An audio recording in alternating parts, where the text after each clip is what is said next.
SVM stands for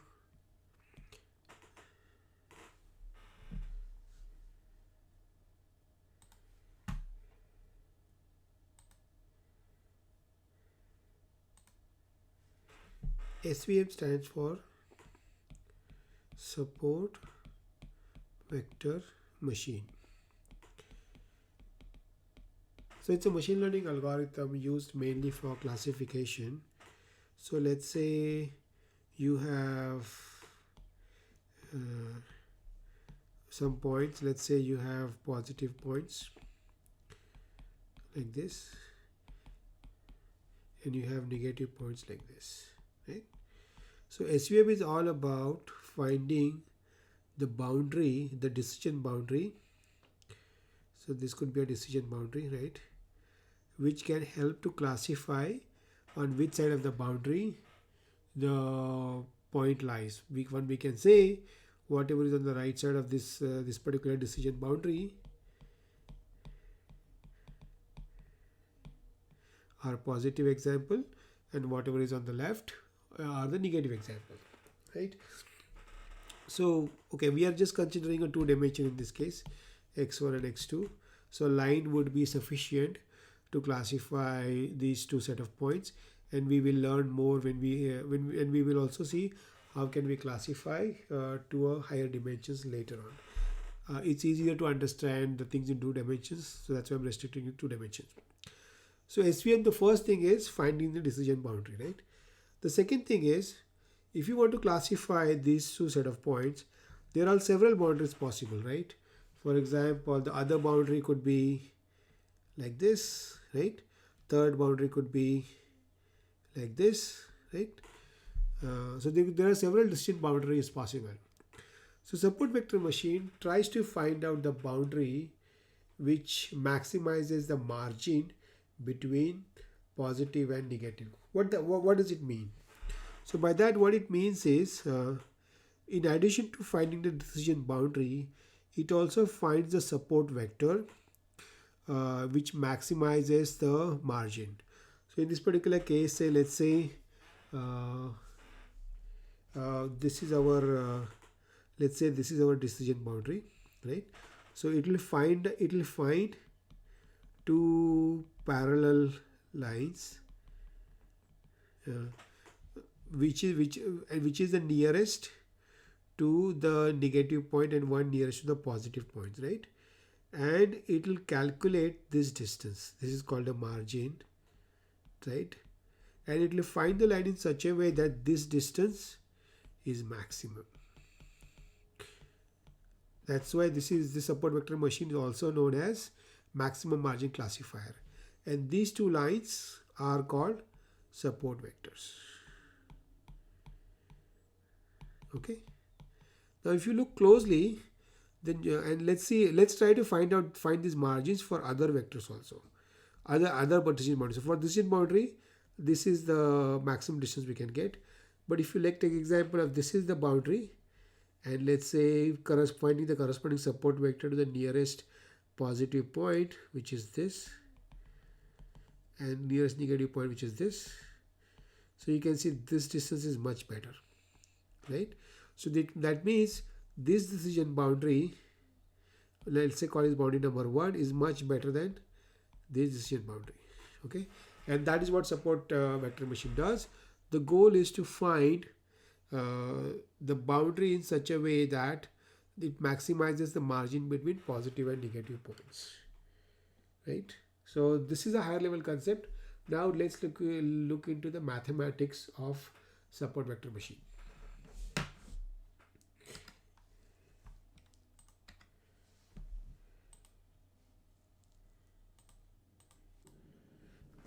We will derive the intuition behind support vector machine by first looking at logistic regression first. So in case of logistic regression, you know that the predicted output, let's call it as y hat. Okay, it's given, also known as the hypothesis, is given by 1 over 1 plus e raised to minus theta t x, right? right? So where y hat is predicted output,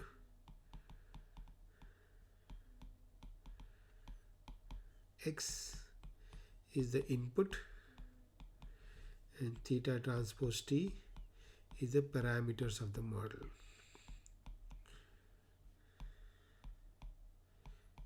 Right? And if you plot this function like this function which is this, it will appear something like this. So let's say we call z as theta tx, and let's say this is z, then the y hat will be something like this, right? 1 and this is 0, right? So this is how the sigmoid function will look like. The purpose of using this sigmoid function, this is also a sigmoid function, is to squish the output between 0 to 1. So in case of logistic regression is nothing but the probability where the output belongs to category 1 or 0, and we want to maximize this probability when y is equal to 1. We want to maximize the y hat also to 1, and when y is equal to 0, we want to maximize y hat also to 0. That is the goal we want to achieve in case of logistic regression.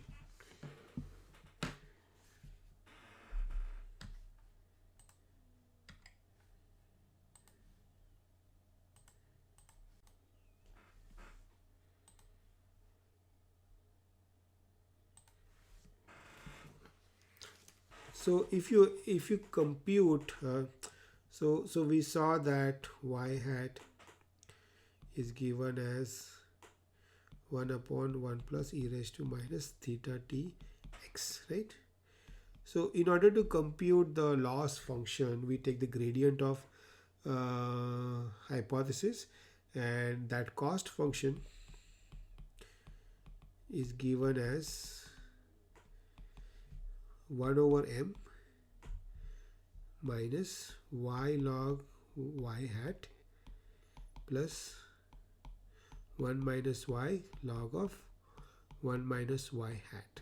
Okay, and then we add a regularization parameter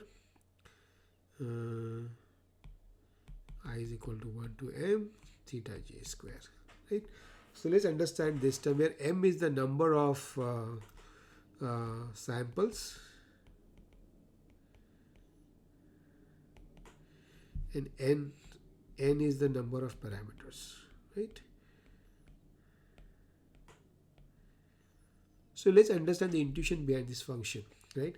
Our goal is to minimize the cost function, is also known as loss, and our goal is to minimize this loss, right,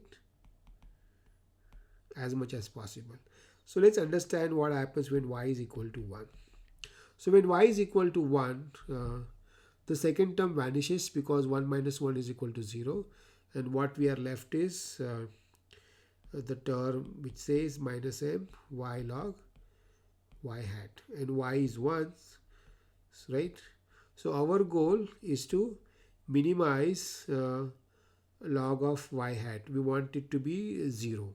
So in order to minimize log of y hat to be 0, the y hat should be closer to 1 because log of 1 is 0. So which means y hat also should be closer to 1, right? So that means y and y hat are matching, right? So that's how this function works. Now when y is equal to 0, the first term gets 0, the second term becomes 1 minus 0 is 1. So it becomes minus 1 over m log of 1 minus y hat, right? So we want this term to be 0. That means we want this term to be 1. That means we want y hat to be 0. So as you can see, this function gives us when y is equal to 1, y hat is also 1. When y is equal to 0, y hat is also 0. So y and y hat are closer to each other. So that's how this log cost function has been optimized.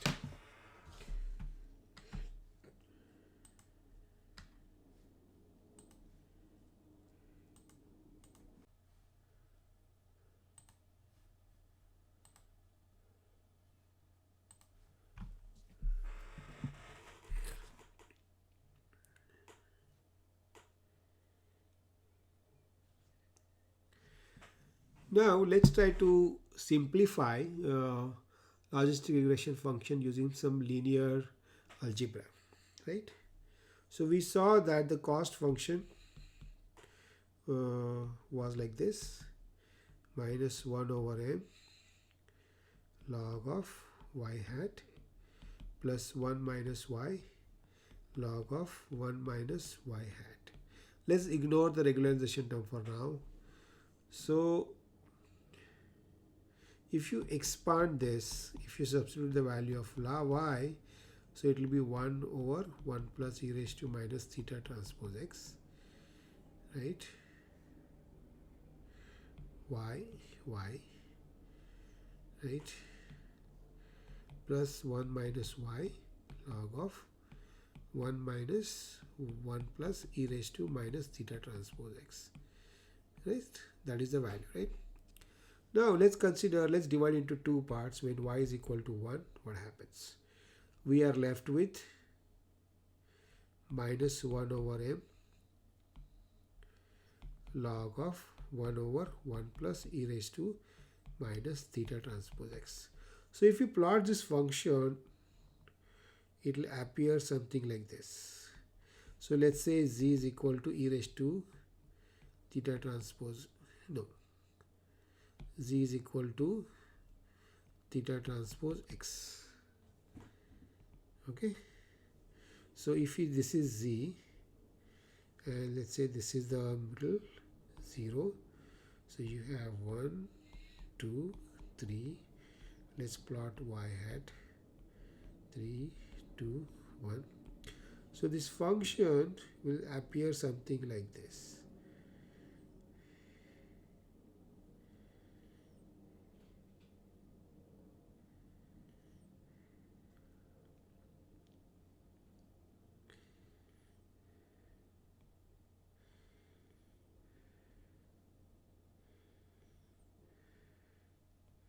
It will be something like this. Okay.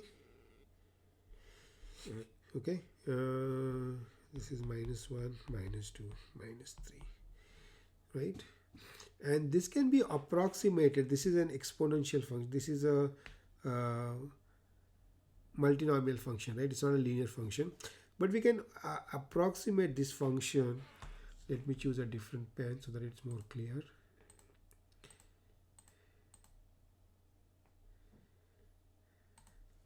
So we can approximate this function by choosing a linear line like this, right? So we can call it as cost of theta transpose x, right? And you can see, if you want the loss to be minimized, basically we want is our theta transpose x to be in this range. That means theta transpose x should be much more greater than 1, right? This is what we want to optimize for. Similarly,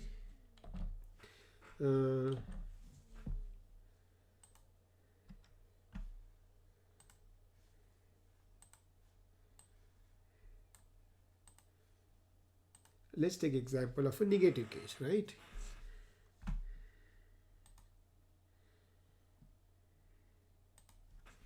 So let's consider when y is equal to 0, our cost function will be minus 1 over m log of 1 minus 1 plus e raised to minus theta transpose x, right? Here there is a minus sign.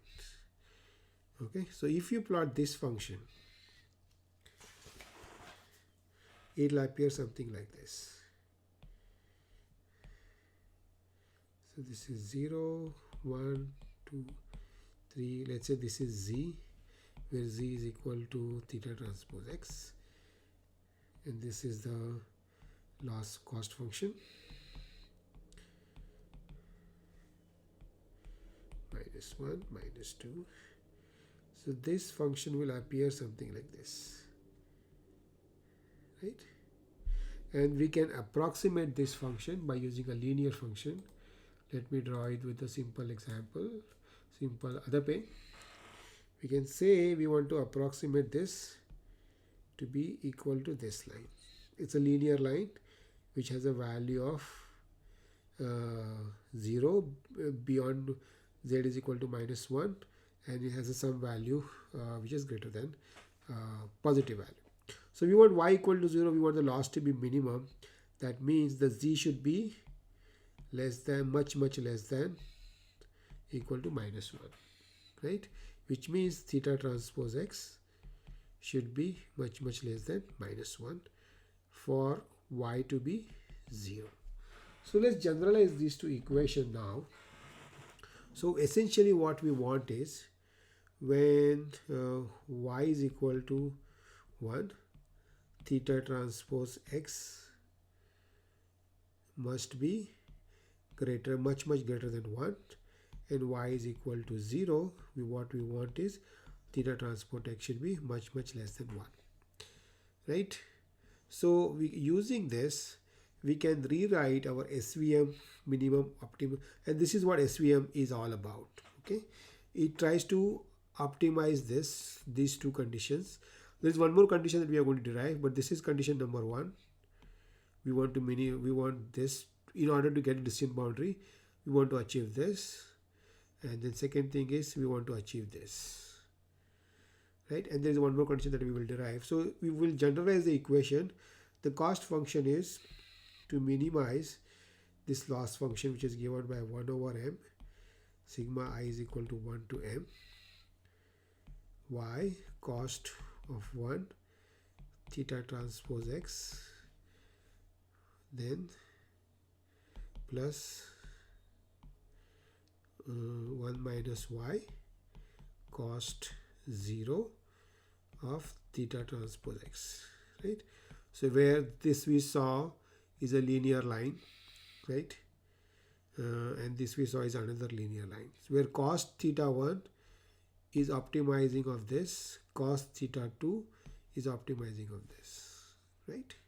That is our whole goal is. Okay, so just to repeat, our goal is if y is equal to 1, what we want is theta transpose x is much greater than 1. If y is equal to 0, what we want is theta transpose x should be much less than 1, right?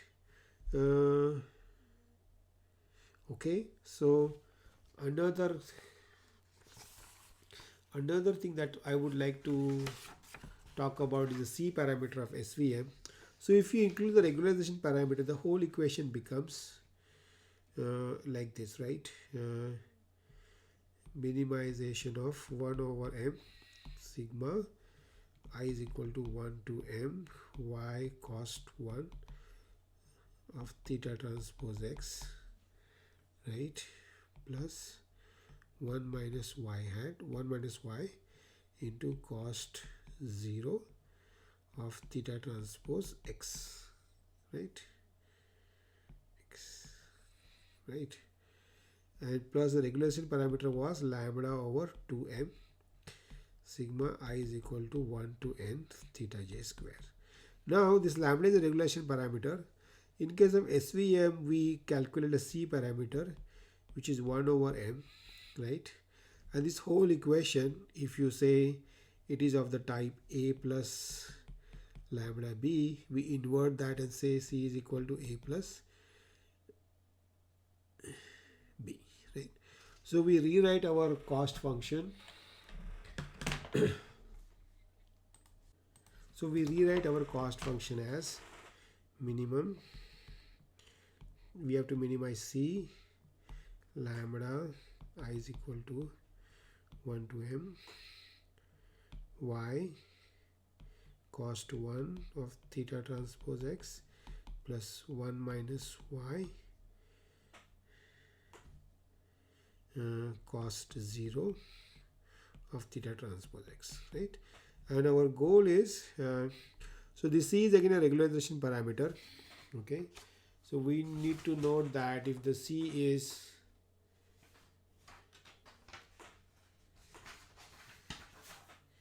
very large,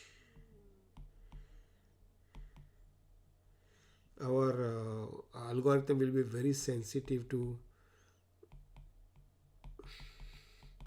outliers. What this means is, let's say you have points like this